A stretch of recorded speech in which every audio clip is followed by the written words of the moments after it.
Hey, this is Vu, and for this episode of Getting You Out of ELO Hell, we'll be taking a look at Darrox Atlas, who has said he thinks he's in ELO Hell because of the lack of team coordination. Spoiler, it is not because of the lack of team coordination, but first, you know what is coordinated? The sponsorship of a Vu CSGO video. Before we go any further, I want to talk to you about our sponsor for today, Opera GX Browser.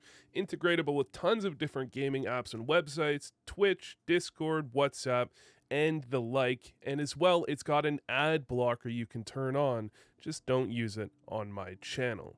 On top of that, you can also use it for the latest gaming news. Definitely got plenty of gaming news in there. Some free games you can download if you want. Maybe install them for your mom. Get her Opera GX2. And there's a release calendar too, so you can keep up to date.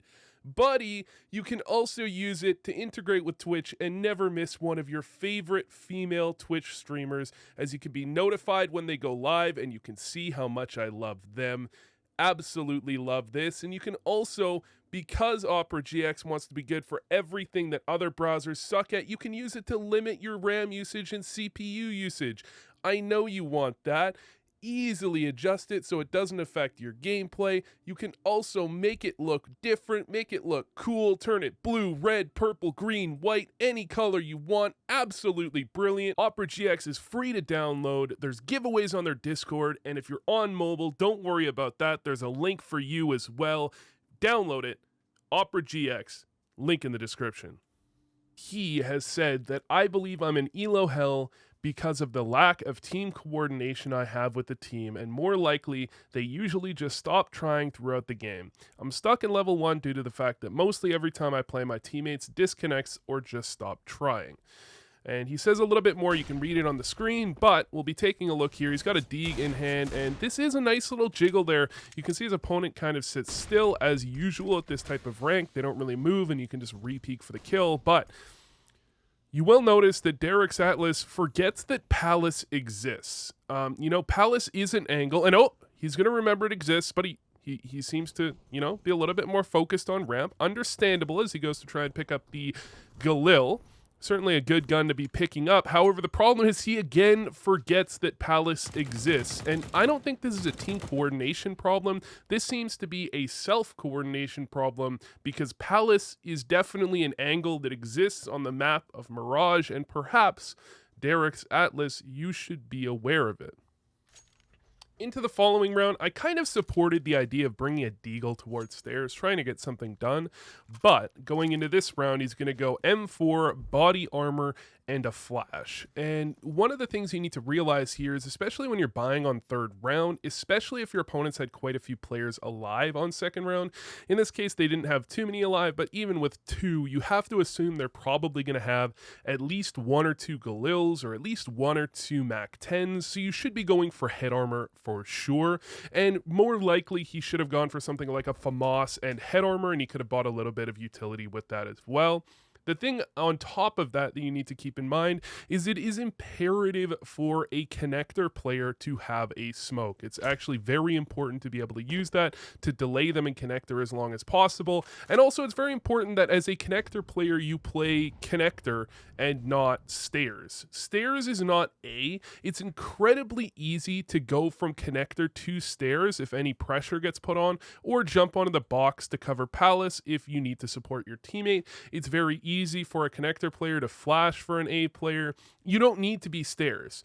You should be in towards connector, supporting your teammate in middle. And this isn't your team having a lack of coordination. This is you having a lack of coordination on the map.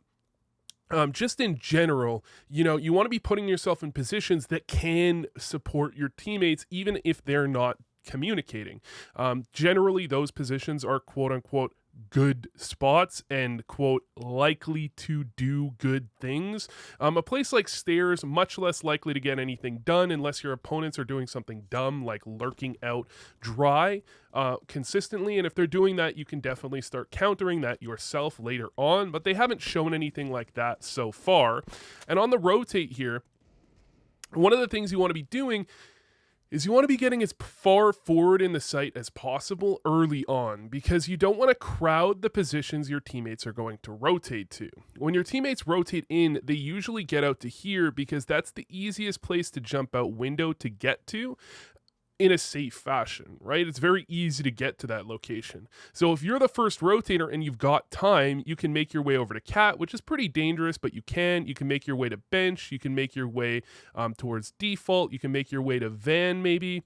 You don't want to crowd this area, because then when your teammates rotate in, they're going to have nowhere to go, or you're going to be bumping into them with nowhere to go yourself.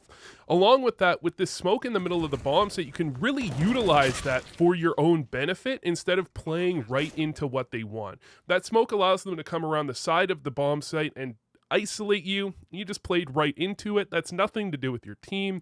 It's all to do with you.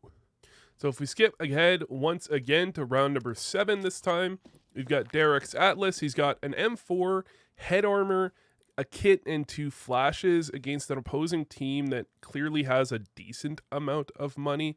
I suppose it's not that amazing, but I think this is certainly a much more reasonable situation to not buy head armor than it was in round number 3. That being said, head armor here may be better than not, but I like to usually recommend rotators be the ones buying kits, especially as an A anchor, where you probably are definitely gonna really need your smoke. Like, a smoke on A is imperative in terms of your ability to hold the bomb site. You cannot not have a smoke on A if you're not opping it. And it would be much more relevant to buy a smoke than a kit. If you think about kits like this, understand that rotators, if you have 2 kits, should be able to hold them. If you have 1 kit in connector and 1 kit on cat, if they go B, the cat player will likely push in, he may die, the kit will be retrievable, and the connector player will be with the retake, again, his kit retrievable.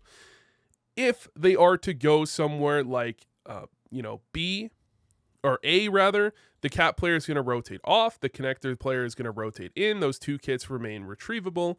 If they go somewhere like middle, usually one of these players is going to, push back or fall off, and one might die. Typically, both don't die, and if they do, you're going to be at a tough spot regardless. So usually you look at, having kits on players like on Inferno, you might have it on your Arch player and your B rotator, because regardless of where they go, it's likely that that kit is going to be retrievable by somebody that's rotating around to pick it up.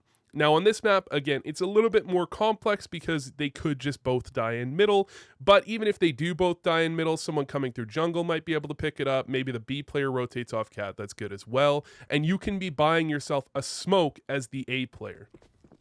Now following that, he's just going to toss a flash into ramp, and this is notably different than the way he's been playing otherwise. Usually he's been mullying this, and this flash does suggest something, and to add on top of that, he's now pushed, I believe, 4 or 5 rounds in a row, and even in the previous round, they were holding T spawn, so they could easily just be sitting outside a ramp here waiting for that push. You need to be very careful with that.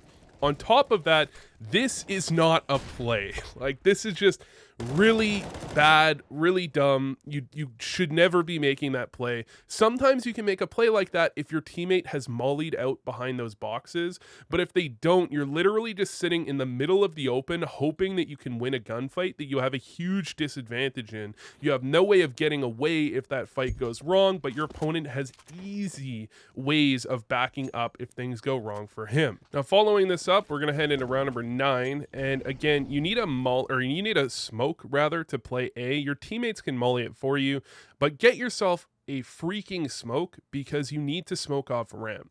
Typically what an A player is doing is trying to delay until your opponents show their hand as much as possible. So you do something like molly ramp to prevent a rush, then you smoke off ramp to prevent anybody pushing through that ramp play and trying to get a 1v1 against you, and you can focus on Palace in the meanwhile. And following that, hopefully you've got a little bit of information as to what your opponents are doing and you can react accordingly. If your opponents are running at default and their player has announced himself at ramp, maybe you can push into Palace. Otherwise, you can standard balcony and you can hold angles like this and hope that your teammates now can cover your Palace because, maybe middle has already been contested. Maybe they've won the contest, maybe they haven't. However, if you sit there with no smoke on A ramp, it's simply too easy for your opponents to lurk out either ramp or palace or lurk out both at the same time, and it's simply not reasonable for you to cover both. So really, this is just not how you should be playing A as a general idea.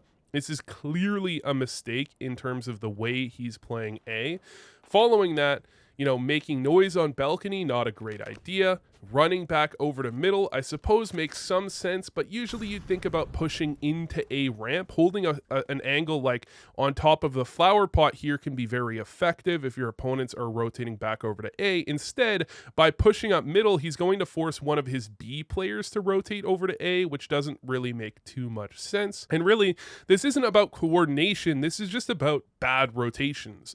This isn't how you rotate, this really isn't how you play Mirage in general, and certainly it's not how you play Mirage in a pug with limited coordination, despite the fact that Derek's is, of course, as a player that has submitted the ELO Hell form, what Derek's has done is he's submitted the best game he's ever played in his entire life, potentially the best game he's ever played in any game in his entire life. And he's gone, listen, look, I'm in ELO Hell. It's my 140 bomb in a sea of 5 bombs, okay? But you can clearly see the issue here.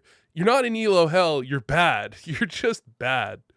All right, so next up, what I've cut out here is that Derek's Atlas is pretty much AFK at the beginning of every round, which I'm sure does cause some troubles when it comes to team coordination.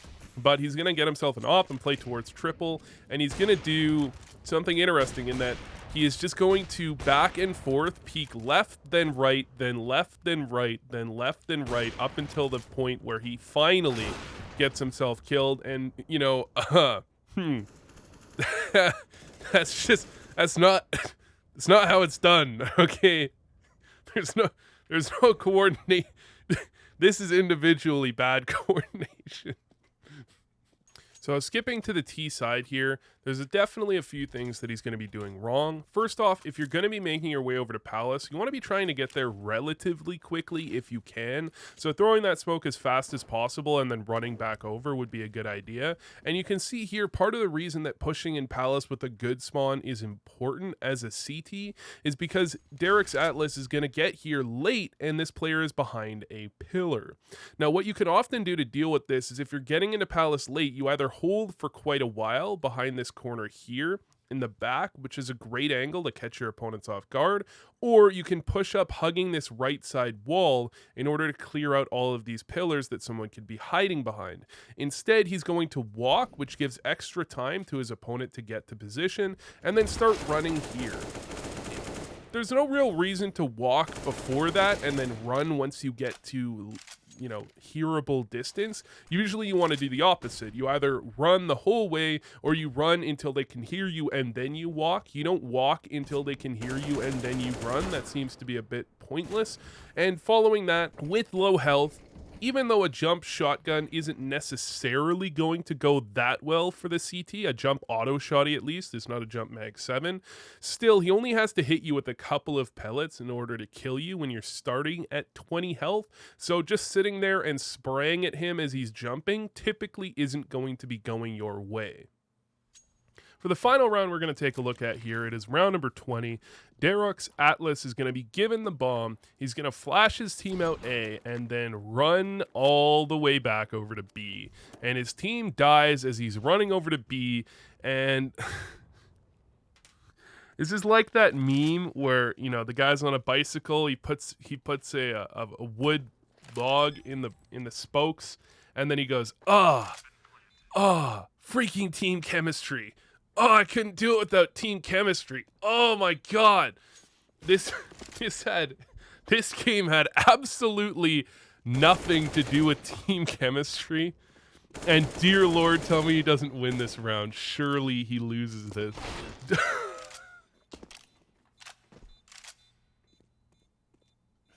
There's no way. There's absolutely no way he wins this round.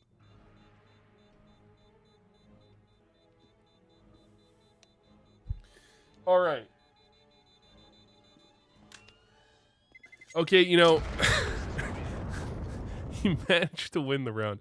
That's not a round you're winning very often, all right? You're losing that round the vast majority of the time. And just because you've sent me a demo where you did unbelievably well, like massively above expected. You're winning that round maybe like 1 in 50 times, 1 in 40 times.